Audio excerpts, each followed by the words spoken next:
Guys, আমরা আসাম থেকে আসছি, এই হুমায়ুন কবির স্যারের সাথে লক করতে আসছি। তো এদিকে দেখেন ওনার বাড়ি হয়েছে এটা। আর যাই হোক, আমার সাথে হুজুর আছে, ও মানে ওর সাথে কি করছি কন্ট্যাক্ট করে যাই হোক আসছি এইদিকে। তো মানে লোকেশনটা জায়গাটা হুজুরও কয়ে দিব যে কোন জায়গায় আছে। তো এই সাইডে স্যারের সাথে মানে লক করার জন্য এটাই বাড়ি ওনার।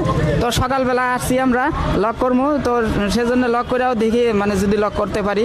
মানে ওয়েটিং করা লাগে বলে অনেক টাইম থাকা লাগে, খাড়া থাকা লাগে, তারপরে যাই হোক লক করা যায়। তো এই হুজুরে কিছু কয়ে দিব মানে লোকেশনটা, জায়গার লোকেশনটা, স্যারের বাড়ির। জি আলহামদুলিল্লাহ, আমাদের ভাইজান আসাম থেকে এসেছে মুর্শিদাবাদ বেলডাঙ্গা বাবরি মসজিদ। তার বাবরি মসজিদে গিয়েছিল, স্যারকে পাই নাই। তারপরে সঙ্গে সঙ্গে আমাকে কল দিল, ফেসবুকের মাধ্যমে নাম্বার পেয়েছিল। ফোন দেওয়ার পরে বলছিলাম আমি হুমায়ুন কবিরের বাড়ির কাছে আছি, আপনার বেলডাঙ্গা থেকে রিজনগর আসতে হবে। রিজনগর পরে নারকেলবাড়ি ঘাট, নৌকা পার হওয়ার পরে আপনার নারকেলবাড়ি ঘাটে আসতে হবে, এটা মানিক খার মোড়। আর আপনারা বেশি বেশি করে ভিডিওটা শেয়ার করেন, ইনশাল্লাহ আসামের লোক। আপনাদেরকে বলছি এটা বাবরি মসজিদ হবে হবে, বহুত মানুষে বলছে হবে না টাকা নিচ্ছে, এগুলো সব ফেক ভিডিও, এগুলো বিশ্বাস করবেন না।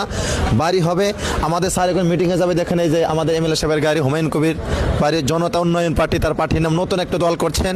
সে মানুষকে কখনো ভয় করে না, সে আল্লাহকে ভয় করে। সে সবসময় বলছে, একটা ভিডিও সার্ভে দেখবেন, একটা কথা বলছিল, আল্লাহ নবীর জামানায় কিছু কিছু মুশরিক ছিল, কাফের ছিল, আল্লাহ নবীকে কষ্ট দিত, এবং কি আল্লাহ নবীর বংশ মানুষকে কষ্ট দিছে আমার নবীকে। ওই রকম আমার হুমায়ুন স্যারকে কিছু কিছু মানুষকে কষ্ট দেবে, এগুলা ভাববেন না।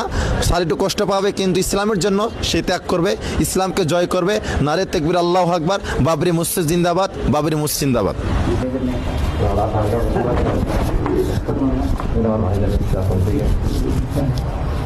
তোমার জন্য দোয়া করবেন। জি জি, আপনারা দাওয়াত রইলে ইনশাআল্লাহ আপনার আসামে যাইতে হবে। আসামে ভোটের পর যাইতে হবে আমাদের। তো বুঝতে পারছেন, ভোটের এই বাবরি মসজিদের দ্বিতীয় কথা, নতুন করে পার্টি খুলেছে। সেই পার্টি নিয়ে গোটা রাজ্যের এত চাপ। আমার ওইদিকে না অনেকজন মানুষ মানে খারাপ মানুষগুলো কয় উঠাবার পারবে না, এমনি করে দান দক্ষিণা দিতেছে। বেকার কথা, কিছু লোক তো বলবে।